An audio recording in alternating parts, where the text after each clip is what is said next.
வாழ்க வளமுடன். ஓம் நமச்சிவாய. அனைத்து தமிழ் உள்ளங்களுக்கும் வணக்கம். நிகழும் ஸ்ரீ மங்களகரமான குரோதி ஆண்டு ஏப்ரல் மாதம் 14ஆம் தேதி சஷ்டி திதியில் திருவாதிரை நட்சத்திரத்தில் சித்தயோகம் கூடிய நன்னாளில் ஞாயிற்றுக்கிழமை அன்று மிதுன ராசியில் இந்த மகத்தான சித்திரை மாதம் பிறக்கிறது. இம்மாதம் கிரகநிலை என எடுத்துக்கொண்டால் மேசத்தில் சூரிய பகவானும் குரு பகவானும், கன்னியில் கேதுவும், கும்பத்தில் செவ்வாய் சனியும், மீனத்தில் 3 கிரகங்கள் அதாவது சுக்கிரன், புதன் மற்றும் ராகு பகவான் உள்ளனர். இம்மாத கிரக பெயர்ச்சி என எடுத்துக்கொண்டால் 22/4/2024 செவ்வாய் பகவான் கும்பத்தில் இருந்து மீனராசிக்கு இடப்பெயர்ச்சி அடைகிறார். 25/4/2024 சுக்கிர பகவான் மீனராசியில் இருந்து மேசராசிக்கு மாறுகிறார். 6/5/2024 அன்று புதன் பகவான் மீனராசியில் இருந்து மேசத்திற்கு இடப்பெயர்ச்சி அடைகிறார். 1/5/2024 அன்று குரு பகவான் மேசத்தில் இருந்து ரிஷபராசிக்கு மாறுகிறார். இம்மாத வாஸ்து நாள் சித்ரா பௌர்ணமியுடன் இணைந்து வருகிறது. இந்நாளில் வாசல் கால் நடுவது, புது வீடு கிரகப்பிரவேசம் செய்ய உகந்த நாள். பிறக்கப் போகும் இந்த சித்திரை உங்கள் வாழ்வில் நிம்மதியான நித்திரையை தரப்போகிறது. கடன் தொல்லை தீர்ந்து நிம்மதி பெருமூச்சு விடப்போகிறீர்கள். இனிமையும் கசப்பும் கலந்த மாதமாக இருந்தாலும் நன்மையே அதிக அளவில் நடைபெற வாய்ப்புள்ளது. இனி 12 ராசிகளில் உங்கள் ராசிக்கான பலன் என்ன என்பதனை பற்றி காண்போம். பிறர் குற்றங்களை எளிதில் மன்னிக்கும் குணமுடைய விருச்சிக ராசி அன்பர்களே, இந்த மாதம் திட்டமிட்டபடி காரியங்களை செய்து முடிப்பீர்கள். பணவரத்து தாமதப்பட்டாலும் கையில் இருப்பு இருக்கும். வேலை தவறி சாப்பிட வேண்டியிருக்கும். முக்கியமான பணிகள் தாமதமாக நடக்கும். வீண் விவகாரங்களில் தலையிடாமல் ஒதுங்கி சென்று விடுவது நல்லது. மற்றவர்களுக்கு உதவும் போது கவனமாக இருப்பது நல்லது. உடல் ஆரோக்கியம் மேம்படும். மனதில் மகிழ்ச்சி உண்டாகும்படியான நிகழ்ச்சிகள் நடக்கும். தொழில் வியாபாரத்தில் ஈடுபட்டு இருப்பவர்கள் கடின உழைப்புக்கு பின் முன்னேற்றம் அடைவார்கள். எதிர்பார்த்த ஆர்டர்கள் வந்து சேரும். வாடிக்கையாளர்களை திருப்தி செய்ய கூடுதலாக உழைக்க வேண்டியிருக்கும். உத்தியோகத்தில் இருப்பவர்கள் திறமையாக செயல்பட்டு பாராட்டுகளை பெறுவார்கள். குடும்பத்தில் பிள்ளைகளால் பெருமை உண்டாகும். அவர்களின் நலனுக்காக பாடுபடுவீர்கள். கணவன் மனைவிக்கு இடையே நெருக்கம் உண்டாகும். சகோதரர்கள் நலனில் அக்கறை காட்டுவீர்கள். மனதில் துணிச்சல் ஏற்படும். கடன்கள் கட்டுக்குள் இருக்கும். பெண்களுக்கு மனதில் இருந்த சோர்வு நீங்கி உற்சாகம் உண்டாகும். எதிர்பார்த்த தகவல்கள் சாதகமாக வந்து சேரும். பணவரத்து கூடும். கலைத்துறையினருக்கு உடல் ஆரோக்கியம் பெறும். கடன் பிரச்சனைகள் தீரும். வாக்கு வன்மையால் எல்லா நன்மைகளும் கிடைக்கப் பெறுவீர்கள். பணவரவு மன திருப்தியை தரும். புதிய நபர்களின் அறிமுகம், அவர்களது நட்பும் கிடைக்கப் பெறுவீர்கள். எதிலும் முன்னேற்றம் காணப்படும். அரசியல் துறையினருக்கு நீண்ட நாட்களாக இழுபறியாக இருந்த காரியங்கள் சாதகமாக நடந்து முடியும். வாகனங்களை பயன்படுத்தும் போது கவனம் தேவை. தொழில் வியாபாரத்தில் எதிர்பார்த்த வெற்றிகள் கிடைக்கும். நிதி நிலைமை சீர்படும். மாணவர்களுக்கு கல்வியில் முன்னேற்றம் காண்பதில் ஆர்வம் உண்டாகும். மனதில் உற்சாகம் ஏற்படும். எதிர்பார்த்த மேல் படிப்பு படிக்க வாய்ப்புகள் கிடைக்கும். நட்சத்திர பலன்கள். விசாகம் நட்சத்திரம். இந்த மாதம் புதிய ஒப்பந்தங்கள் கை கொடுக்கும். தொழிலதிபர்கள் பங்குதாரர்களிடம் எச்சரிக்கையாக இருக்க வேண்டும். கணவன் மனைவி ஒற்றுமை சுமூகமாக இருக்கும்.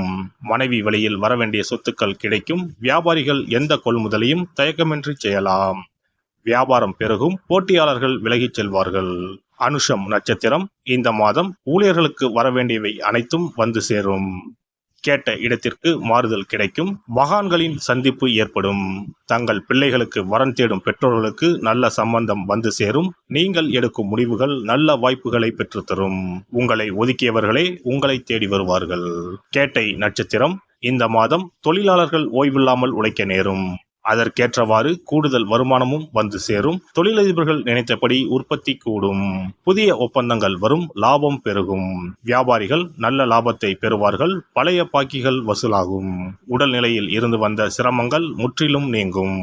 செவ்வாய்க்கிழமையில் விரதம் இருந்து மாலையில் சிவன் நவக்கிரகங்களை வணங்கி செவ்வாய் பகவானுக்கு தீபம் ஏற்றி வழிபட்டு வர எதிர்ப்புகள் விலகும். பிரச்சனைகளில் சுமூக முடிவு உண்டாகும். தைரியம் கூடும். சிறப்பு பரிகாரம். சித்ரா பௌர்ணமி அன்று செய்ய வேண்டிய வழிபாடு மற்றும் அதனால் ஏற்படும் பலன் என்ன என்பதனை பற்றி காண்போம். தமிழ் மாதங்களின் முதல் மாதம் சித்திரை மாதம். சித்திரை மாதம் பிறந்தாலே பல பண்டிகைகள் வரிசையாக வரும். அவற்றுள் ஒன்று சித்ரா பௌர்ணமி ஆகும். பௌர்ணமி என்றால் முழு நிலவு நாள், முழுமை பெற்ற நாள். ஒவ்வொரு மாதமும் பௌர்ணமி வரும் என்றாலும் சித்திரை மாதம் வரும் பௌர்ணமி சிறப்பு வாய்ந்தது. அன்றுதான் சித்ரா பௌர்ணமி என்று நாம் கொண்டாடுகிறோம். சித்ரா பௌர்ணமி அன்று சித்திரகுப்தன் வழிபாடு செய்வது மிகவும் சிறந்தது. சித்திரகுப்தன் யமதர்ம ராஜனின் கணக்காளர் ஆவார். அவர் நமது பாவ புண்ணிய கணக்குகளை ஏட்டில் எழுதி நாம் இறக்கும் தருவாயில் யமதர்மனிடம் அறிவிப்பார். வானவில்லான அவரது தாயின் பல வண்ணங்களை உணர்த்தும் பொருட்டுத்தான் சித்திரகுப்தருக்கு பல வண்ண துணியை சாத்துவார்கள்.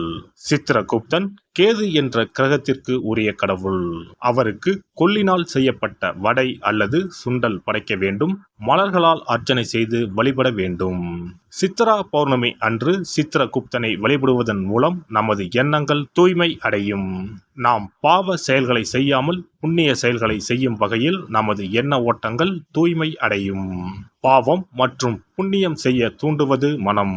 மனதை செம்மைப்படுத்தி புண்ணிய வழியில் மனதை செலுத்தும் வழியை சித்திரகுப்தன் நமக்கு அருள்வார். அதன் மூலம் செம்மையான வாழ்வு கிட்டும், செல்வ வளங்களும் பெருகும். செவ்வாயின் நட்சத்திரமான சித்திரை நட்சத்திரத்தில் சந்திரன் சஞ்சரிப்பதால் அன்று அம்மன் வழிபாடு செய்ய செவ்வாய் தோஷம் நீங்கும். அன்றைய தினம் தாய் கிரகம் சந்திரன் அதிபலம் பெறும் நாள். இந்த நாள் பெண்கள் தாயையும் தாய் வம்சத்திற்கு செய்ய வேண்டிய ஆகம கடமைகளையும் செய்ய வேண்டிய நாள். மாங்கல்யம் வளம் பெறும் நாள்.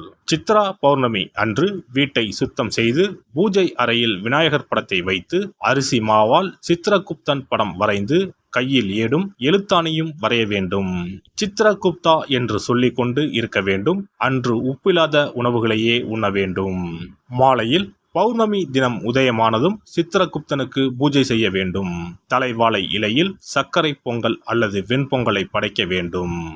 பயிற்றம் பருப்பு எருமை பாலும் சேர்த்து பாயாசம் செய்து நிவேதனம் செய்யலாம். சித்திரகுப்த விரத முறையில் மக்கள் உப்பு, பால் மற்றும் பால் சார்ந்த பொருட்களை தவிர்க்கின்றனர். காரணம், காமதேனுவிடமிருந்து சித்திரகுப்தம் தோன்றியதால் பால் மற்றும் பால் சார்ந்த பொருட்கள் தவிர்க்கப்படுகின்றன. படையலுடன் எல்லா காய்கறிகளும் சேர்த்து கூட்டு நிவேதனம் படைக்க வேண்டும். தொடர்ந்து தீபாராதனை காட்டி ஏழைகளுக்கு முடிந்த அளவு தானம் கொடுக்க வேண்டும். ஏழை மாணவர்களுக்கு பேனா, பென்சில், நோட், புத்தகங்கள் தானமாக கொடுக்கலாம். அன்னதானம் செய்வது மிகவும் சிறந்தது. இதன் மூலம் திருமண தடை நீங்கும், குழந்தை பாக்கியம் கிடைக்கும். முக்கியமாக நோட்டு புத்தகம், பேனா, பென்சில் முதலிய எழுத பயன்படும் பொருட்களை தானமாக வழங்கினால் நமது வாழ்வு சிறக்கும் என்பது நம்பிக்கை. ஒருவரின் ஜாதகத்தில் கேது சரியில்லை என்றால் பல பிரச்சனைகளும் உடல் உபாதைகளும் அனுபவிக்க நேரிடும். அதனால்தான் ஜோதிட சாஸ்திரம் ராகுவை போல் கொடுப்பார் இல்லை, கேதுவை போல் கெடுப்பார் இல்லை என்கிறது. இப்பேற்பட்ட கேது பகவானின் தொல்லையில் இருந்து விடுபட வருடத்திற்கு ஒரு முறையாவது சித்திரகுப்தனை வணங்க வேண்டும். எல்லாம் வல்ல இறையருளால் நீங்களும் உங்கள் அன்பு குடும்பமும் உடல் நலம், நீலாயுள், நிறை செல்வம், உயர் புகழ், மெய்ஞானம் ஓங்கி வாழ்க வளமுடன். இந்த வீடியோ பதிவு உங்களுக்கு பிடித்திருந்தால் லைக் பண்ணுங்க, கமெண்ட் பண்ணுங்க, ஷேர் பண்ணுங்க. மறக்காம சப்ஸ்கிரைப் பண்ணுங்க. பக்கத்துல இருக்கிற பெல் பட்டனை கிளிக் பண்ணுங்க. நன்றி, வணக்கம். ஓம் நமச்சிவாய. சிவாய நம.